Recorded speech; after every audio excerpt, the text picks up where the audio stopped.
Dude 2 minute റിവ്യൂവിലേക്കു സ്വാഗതം. കീർത്തിശ്വരൻ രചനയും സംവിധാനവും നിർവഹിച്ച് പുറത്തിറങ്ങിയ ഒരു തമിഴ് റൊമാന്റിക് കോമഡി ചിത്രമാണ് ഡ്യൂഡ്. മൈത്രി മൂവി മേക്കേഴ്സ് നിർമ്മിച്ച ഈ ചിത്രത്തിൽ പ്രദീപ് രംഗനാഥൻ, മമിത ബൈജു എന്നിവർ പ്രധാന വേഷങ്ങളിൽ അഭിനയിക്കുന്നു. കൂടാതെ നേഷട്ടി, ആർ ശരത്കുമാർ, ഋതു ഹാരൂൺ, രോഹിണി എന്നിവരും അഭിനയിക്കുന്നു. കീർത്തിശ്വരന്റെ ആദ്യ സംവിധാന സംരംഭവും മൈത്രി മൂവി മേക്കേഴ്സിന്റെ രണ്ടാമത്തെ തമിഴ് നിർമ്മാണവുമാണിത്. ഇനി സിനിമയിലേക്ക്. ഇത് എന്റെ മാത്രം അഭിപ്രായമാണ് എന്ന് ഓർമ്മിപ്പിക്കുന്നു.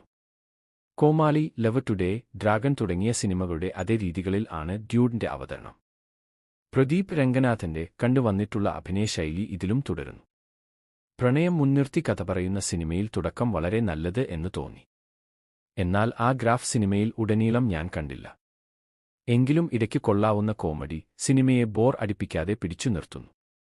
രണ്ടാം പകുതിയിൽ ഇടയ്ക്കു ചില ഇമോഷണൽ അറ്റാച്ച്മെന്റ്സ് വർക്ക് ആയിട്ടുണ്ട്. ഓവറോൾ കണ്ടിരിക്കാവുന്ന സിനിമയാണ്. 5ൽ 3.5 ആണ് എന്റർടൈനിംഗ്. ഇത് എന്റെ അഭിപ്രായം മാത്രമാണെന്ന് പറഞ്ഞുകൊണ്ട് നിർത്തുന്നു.